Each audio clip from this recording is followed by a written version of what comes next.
لا تقنطوا من رحمت اللہ، ان سے کہا کہ وہ اللہ کی رحمت سے مایوس نہ ہو۔ ان اللہ یغفر الذنوب جميعا، اللہ تعالیٰ جمیع انسانیت پر رحمت کی چادر اڑائے ہوئے ہیں، اور اللہ کی رحمت سے کافر بھی دور نہیں ہے۔ بسم اللہ الرحمن الرحیم، الحمدللہ نحمده ونستعینه ونستغفره ونؤمن به ونتوکل علیہ ونعوذ باللہ من شرور انفسنا ومن سیئات اعمالنا، من یهده اللہ فلا مضل له ومن یضللہ فلا ہادی له، ونشهد ان لا الہ الا اللہ وحدہ لا شریک له، ونشهد ان سیدنا وسندنا ونبینا ومولانا محمد وبارک وسلم۔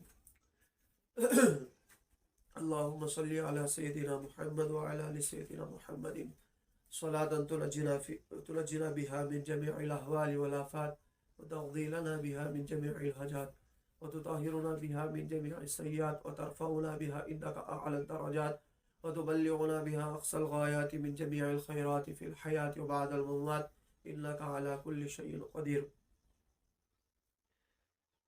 بھائیوں، بزرگوں، عزیز دوستوں، اللہ تبارک و تعالیٰ کا لاکھ لاکھ شکر و کرم کہ اللہ تعالیٰ نے ایمان والا بنایا اور اشرف المخلوقات بنایا، اور اللہ نے پیارے آقا جناب محمد رسول اللہ صلی اللہ علیہ وسلم کی امت میں پیدا فرمایا، اور اسی امت میں سے اللہ تبارک و تعالیٰ نے ہمیں دنیا میں آنے کے لیے ایک ذریعہ بنایا، وہ ذریعہ ماں اور باپ کا ہے۔ بھائیوں بزرگوں، عزیز دوستوں، ماں ایک ایسی چیز ہے، ماں کے بنا نہ اولاد پیدا ہوتی ہے، نہ باپ کے بنا اولاد پیدا ہوتی ہے۔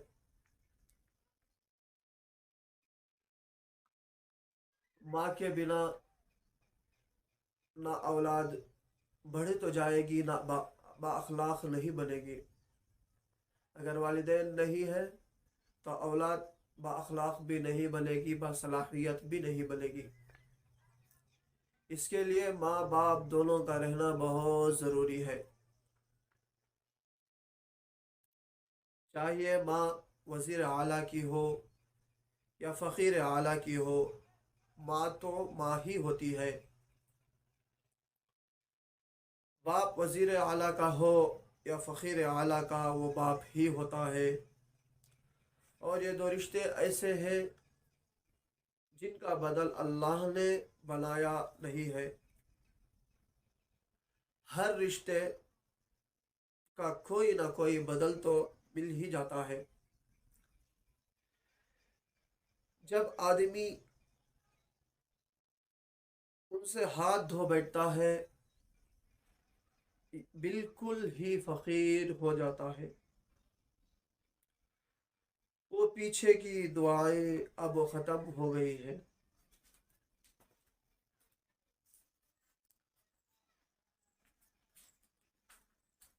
کوئی بھی ماں باپ جب ہاتھ اٹھائی ہے، کوئی بھی ماں جب ہاتھ اٹھائی ہے اولاد کے لیے دعا یا بدعا، کوئی بھی باپ جب ہاتھ اٹھاتا ہے اولاد کے لیے دعا یا بدعا، تو اس کے اور اللہ کے درمیان سارے پردے ہٹا دیے جاتے ہیں، اور وہ سیدھی جا کر عرش کو لگتی ہے۔ اور یہ ایسا مقدس رشتہ ہے، اللہ تعالیٰ نے فرمایا وَقَضَىٰ رَبُّكَ أَلَّا تَعْبُدُوا إِلَّا إِيَّاهُ، صرف میری ہی بندگی کرنا، کسی اور کی نہیں۔ صرف میری ہی بندگی کرنا، کسی اور کی نہیں۔ بس ایک جملے میں اپنا حق ختم کر دیا۔ وَبِالْوَالِدَيْنِ إِحْسَانًا، اب ماں باپ کی بات شروع کی، اور ماں باپ ان کے ساتھ احسان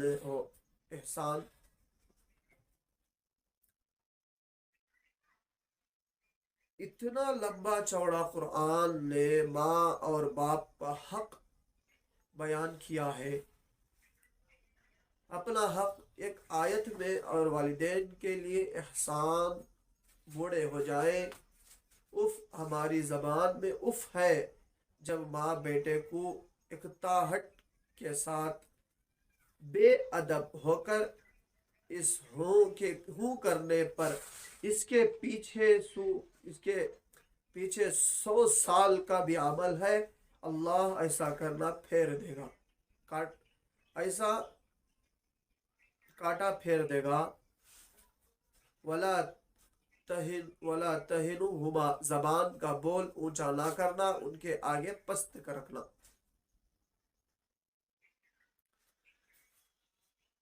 اسی لیے بھائیو بزرگوں دوستو، اسی لیے کہتے ہیں کہ ماں کا باپ کا دونوں کا ادب کرنا سیکھیے۔ اس دور کے لیے ماں باپ کا ہونا بہت ضروری ہے۔ اگر ماں باپ میں سے اگر کوئی بھی دنیا سے رخصت کر گئی ہو، جب اس کی قدر معلوم ہوتی ہے، جب ماں اور باپ دونوں میں سے ایک جب دنیا سے چلے جاتا ہے، جب ہمیں چھوڑ کر چلے جاتا ہے، اس وقت ایسا محسوس ہوتا ہے کہ اللہ نے سب کچھ ہم سے چھین لیا ہے۔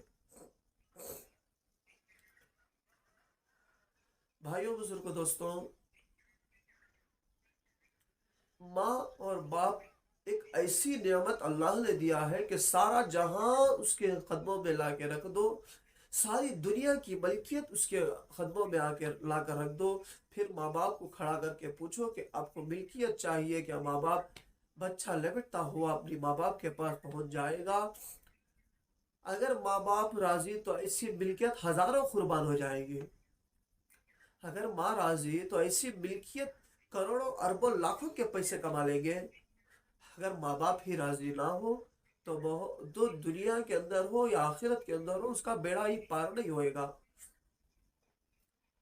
میرے بھائیوں، اسی لیے علماء اکرام ہر بات پر کہتے ہیں کہ ماں باپ کا حق ادا کرو، ماں باپ کا حق ادا کرو، ماں باپ کو نہ دکھاؤ۔ جب ہم ماں ایک ایسی ماں کا لفظ، جب ماں نام سنتے ہیں تو ایک طرح سے پورا بدن ہلنے لگ جاتا ہے۔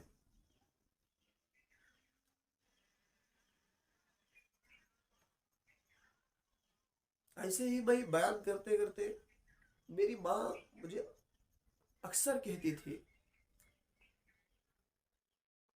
کہ ابھی تمہیں پتہ نہیں چلتا، جب میں دنیا سے چلے جاؤں گی تب تمہیں پتہ چلے گا کہ ماں کا رشتہ کیا ہے، باپ کا رشتہ کیا ہے۔ جب ہمارے سروں سے ماں کا مقام ختم ہو گیا، پھر ہمیں ابھی پتہ چلتا ہے کہ ماں کیا چیز ہے۔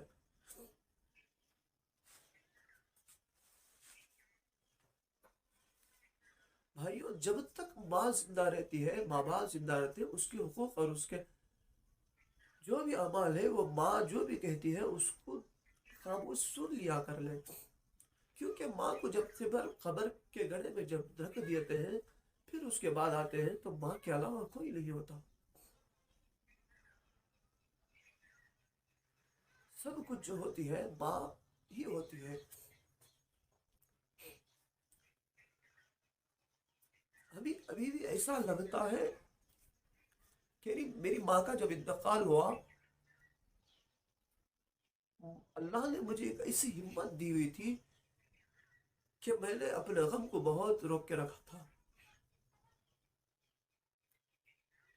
بھائیو، جب میری ماں نے ہمارے سے جب رخصت ہو چکی، جب ہمارے آنکھوں کے سامنے سے اوجھل ہو چکی، جب ہمیں ماں کا درد، ماں کیا چیز ہے کر کے پتا چلا، جب تک وہ زندہ تھی ابھی پتہ نہیں چلا تھا۔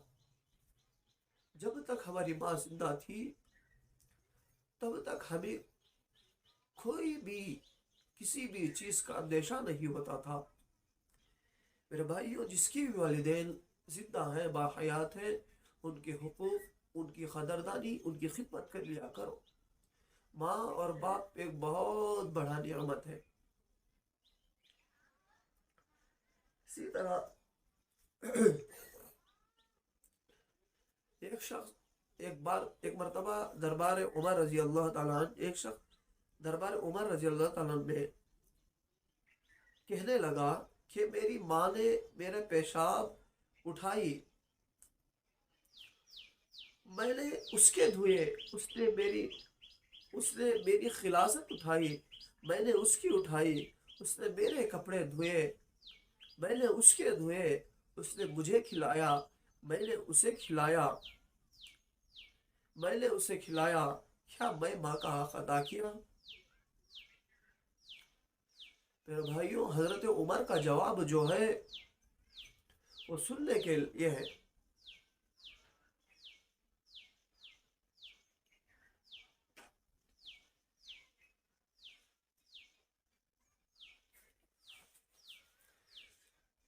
حضرت عمر نے کہا، کیا نہیں، وہ جب تجھے پالتی تھی،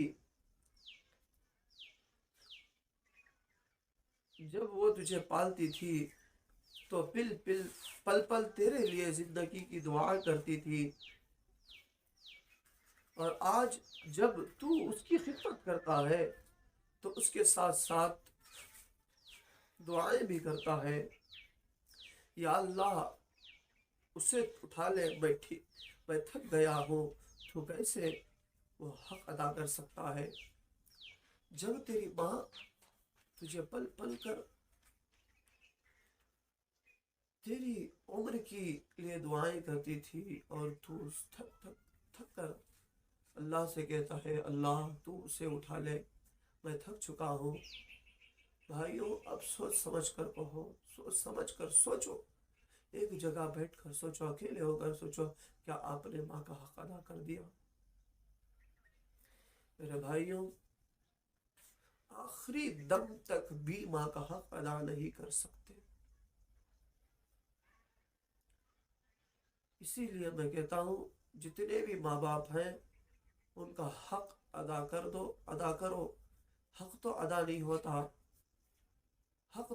ہوتا، ان کی خدمت کر لو، ان سے دعائیں لے لو، بہت کچھ فائدہ ہو جائے گا۔ بھائیوں، بزرگ، دوستوں، میں اسی کلمات پر اپنی بات کو ختم کرنا چاہتا ہوں۔ اللہ سے دعا ہے کہ اللہ تبارک و تعالیٰ جس کے بھی والدین زندہ ہے، باحیات ہیں، ان کی خدمت کرنے کی توفیق عطا فرمائے، اور ان کو باصلاحیت عطا فرمائے، اور ان کی قدردانی کرنے کی توفیق عطا فرمائے۔ آمین، وآخر دعوانا ان الحمد للہ رب العالمین۔